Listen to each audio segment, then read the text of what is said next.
This is Game Set Match Kentucky, episode 18, recorded September 27th, 2019, entitled, I Cannot Resist Popcorn.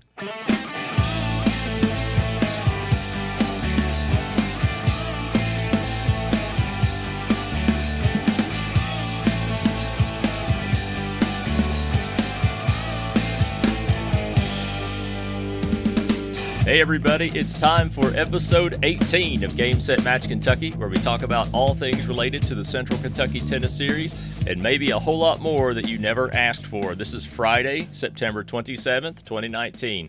I'm Chris Godby, the chairman and one of the founders of the CKTS, where the lines are good and sandbagging is for golf. I'm here at the CKTS home office, as usual, in Russell Springs, Kentucky, and I'm happy to be joined today by one of our tournament directors, and also the best mixed doubles partner you can possibly ever have, if you need a female doubles partner, that is. Apart from directing two of our CKTS tournaments in Glasgow, she's the head coach of the Barren County High School Trojan tennis team at BCHS. She's a former math teacher and current assistant principal. Trina Rickard, welcome, partner. Thank you. Glad to be here. Good deal. Tomorrow's the big weekend.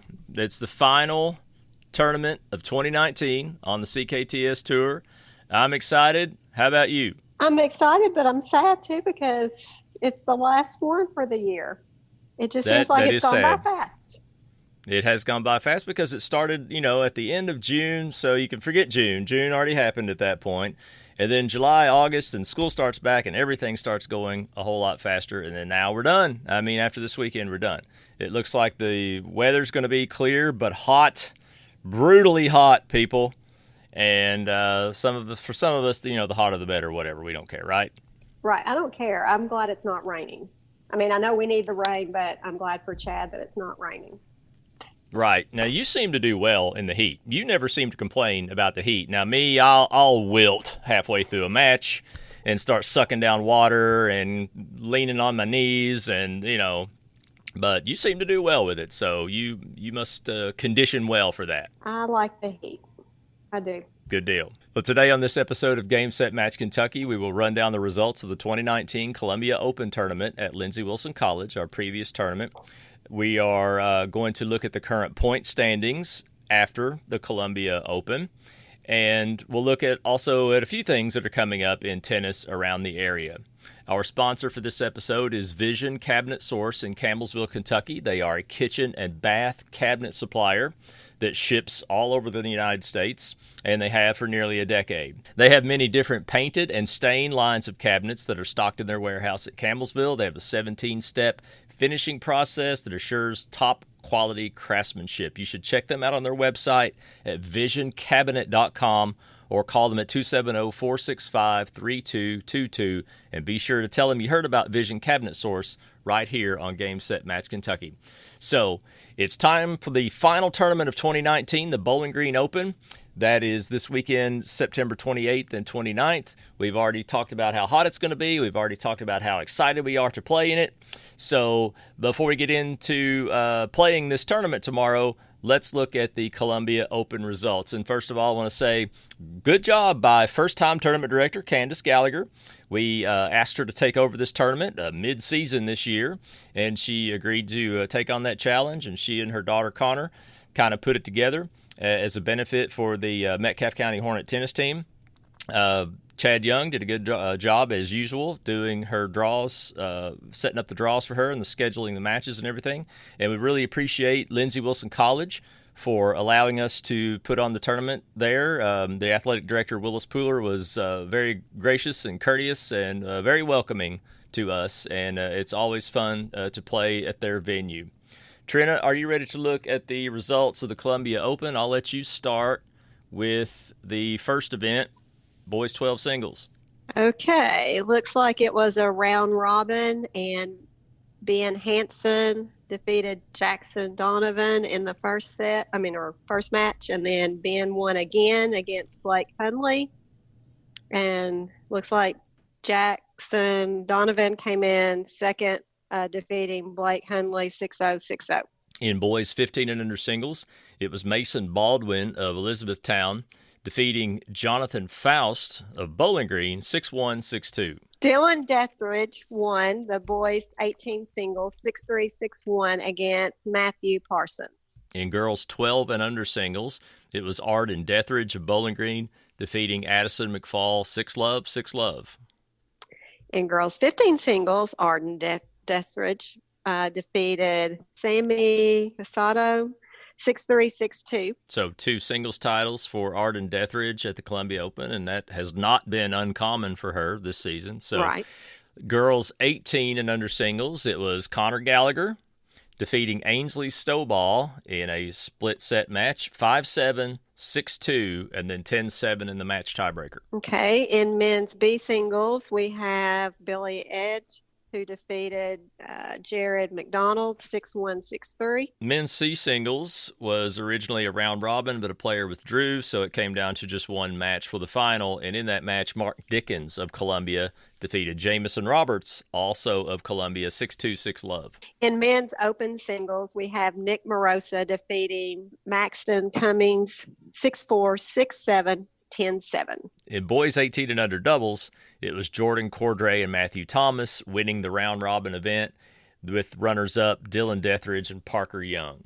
All right, in men's B doubles, AJ Benavides and Michael Lindsay won in a walkover against Lucas McFall and Nathan McQuarrie. In girls 18 and under doubles, it was Megan Martin and Ainsley Stowball defeating Zoe Graziano and Aaron Riney 6-1, 6-2. In men's C doubles, Popawell beat Roberts and Roberts 6-4, 6-2. Yeah, that's a father-son versus a father-son, and it's incorrect in the brackets. Popawell and Popawell, they're actually from Russell County here. So, and it's their first appearance in one of our tournaments. Jackson is a freshman on the tennis team. So, father and son versus father and son.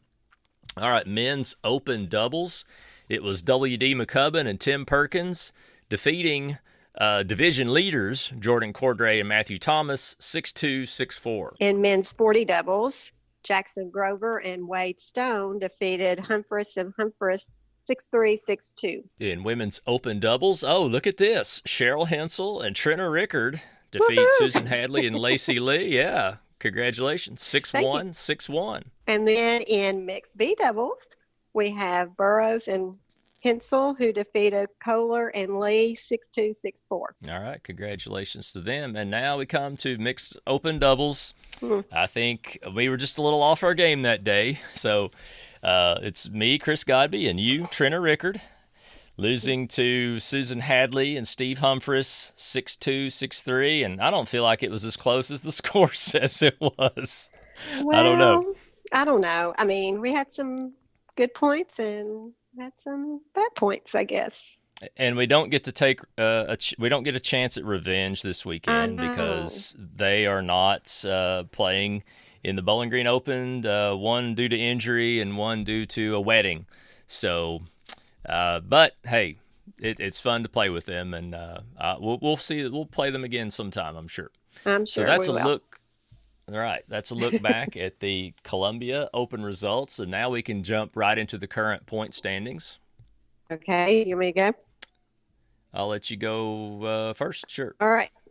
In men's open singles, we have Jackson Grover over Wade Stone, 13 to 9.5. Right. So, I always look at these scenarios and see what could happen. So it's technically possible for Wade Stone to leapfrog Jackson here and take this division if Wade wins the title and Jackson either doesn't play or loses in the first round. And I have not seen that draw, so I don't know. But anyway. All right, so in men's B singles, Billy Edge has a large lead over Jared McDonald, who's in second place.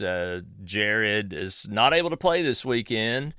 He has to travel for work, I believe. So we're going to miss you, Jared, and thanks for listening.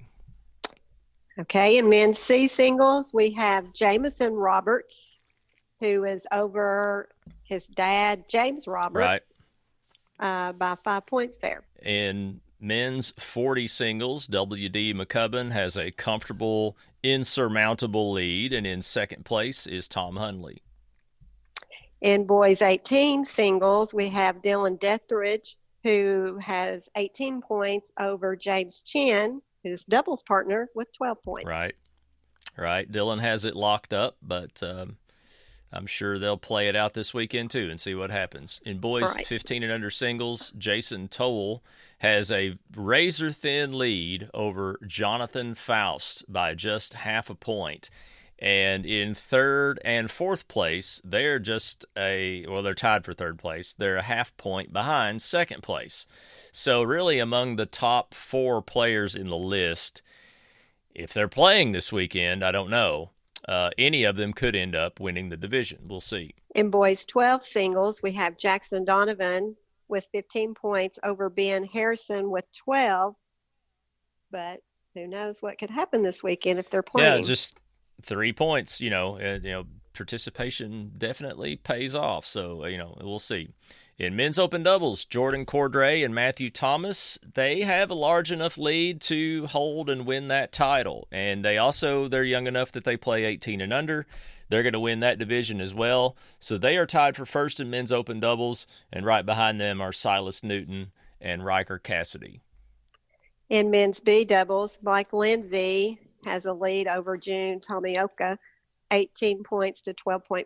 In men's C doubles, it's father and son tied at the top with 9 points each, James and Jamison Roberts. In men's 40 doubles, we have Tim Perkins and Jackson Grover, both with 12 points over Steve Humphreys with 10, and Larry Milby is with 9. So he's kind of close there too.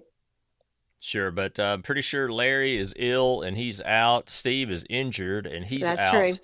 So, and Tim is not playing this weekend. So Jackson, it depends on if he's in doubles. I don't know. So it may stay just like it is at the top there. So. Well, some of those others that are right behind them could come up if they're playing. That's true. Yeah, they are close enough. The next few guys on the list are close enough. So right. I don't know. That's something we'll look at after this weekend. In boys 18 and under doubles, again, Jordan Cordray and Matthew Thomas are at the top. Now, their lead is not insurmountable. Dylan Dethridge, with a very successful weekend, could leapfrog Cordray and Thomas if they are not playing or if they don't do well. We'll just have to see what happens. In women's open singles, Connor Gallagher right now has not qualified, but I think she's playing this weekend in the women's open, so she should have that won because there's nobody else that could qualify. Have you seen, do they have a women's open singles draw? I'm pretty sure that they do. Yes. Okay, good. Sometimes we have it, sometimes we don't. I'm skipping women's B doubles because this season, I'm skipping women's B singles because no one has qualified this season, and no one has signed up that would qualify for this weekend. So maybe next year on women's B singles. So I'll go to girls 18 and under singles.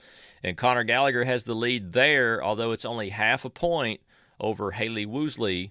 So, we'll see what happens this weekend. See who plays, see how they do. In girls 15 singles, it's close here also. Arden Dethridge has 15 points and Sammy Cusado has 13.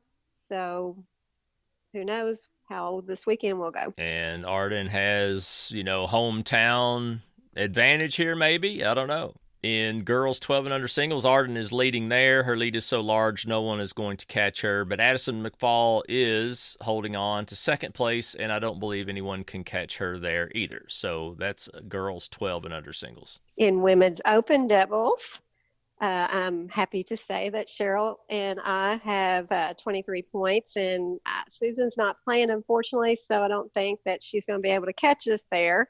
And I'm not sure that Lacey's playing either, so I think we've won that. You're going to end up winning that, but you're still playing anyway, right? That's right. We love to play. Yep. And this is the first time I think we're both playing in all of the tournaments this year. In women's B doubles, no one has played in a while. So actually since Somerset, I think no one has played. So we have still, though, 2 qualifiers in the lead, Chatty Lee and Marvetta Overstreet. They played doubles 3 times together, and they are tied for first place. All right, in girls 18 doubles, we have Haley Woosley with 14.5 and Peyton Woosley has 12.5. In mixed open doubles, of course, this is the one that everybody's waiting for. And with the results of the Columbia Open, Susan Hadley and Steve Humphries are the female and male leaders, respectively. Susan has 23 points. Steve has 19.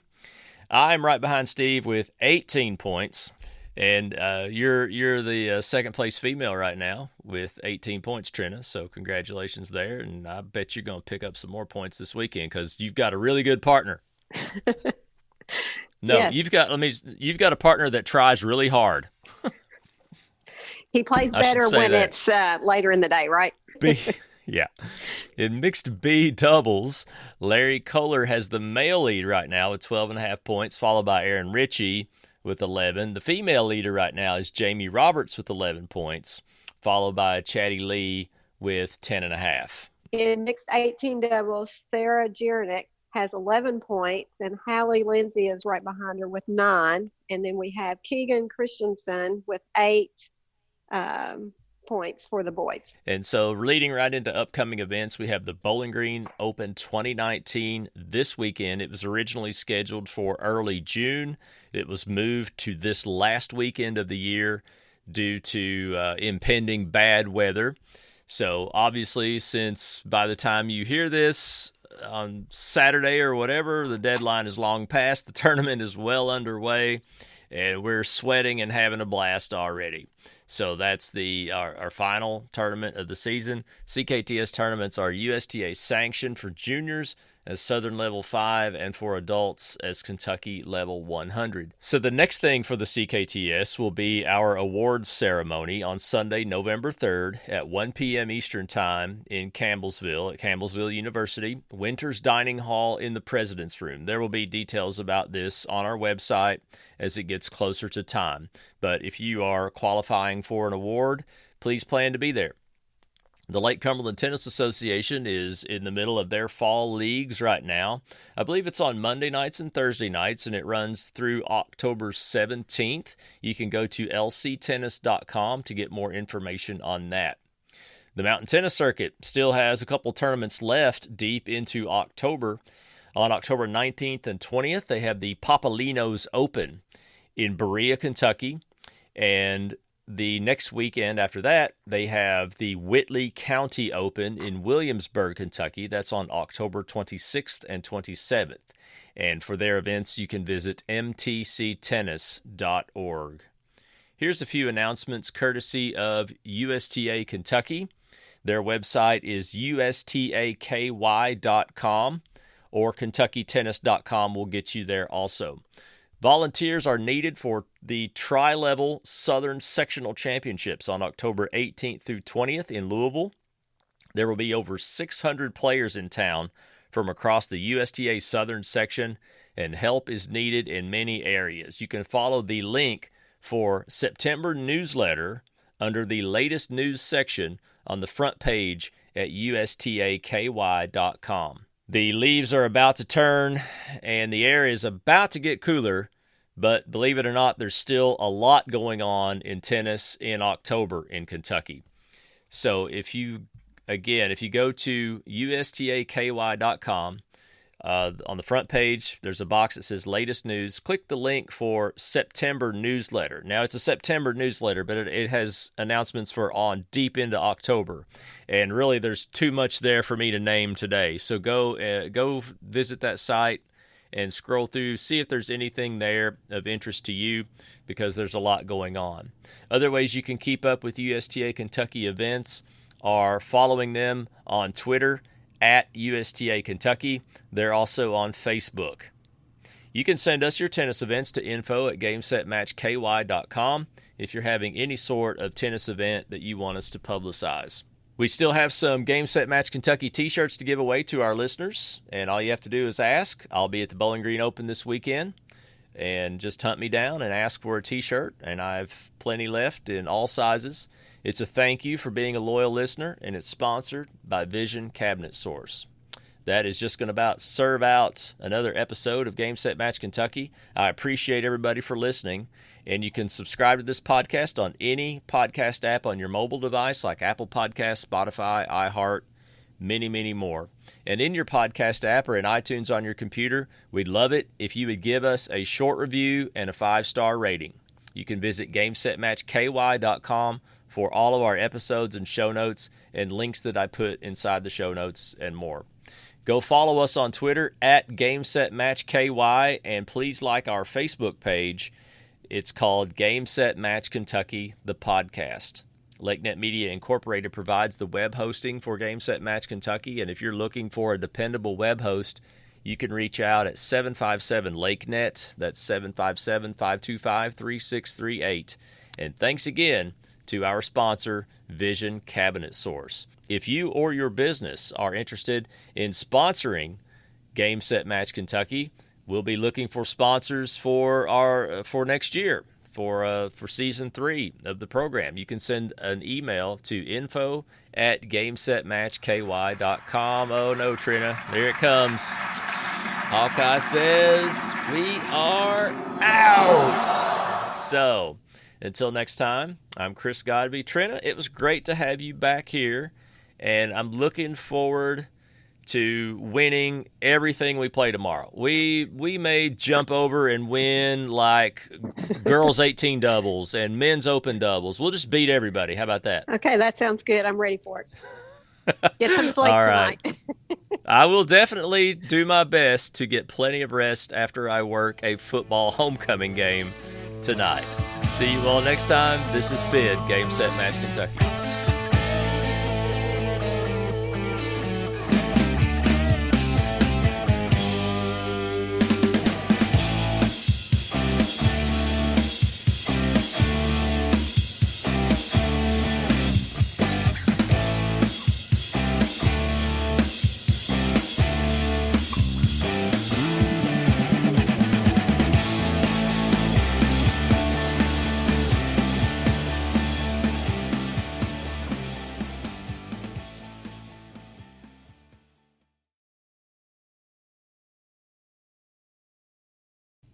And I will stop eating crackers now. Eating crackers after a workout? Well, we had like a pep rally, and they sold popcorn, and I cannot resist popcorn. Mm-hmm. So, it was good. It was salty and oily, perfect. And, I always pay for it a little bit later after I eat that, with a little bit unsettled stomach. So, yeah, that's what I'm dealing with. Apart from directing 2 of our CKTS tournaments in Glasgow, she's the head coach of the Barren County High School Trojan tennis team, and at BCHS, she's a former math teacher and current assistant principal.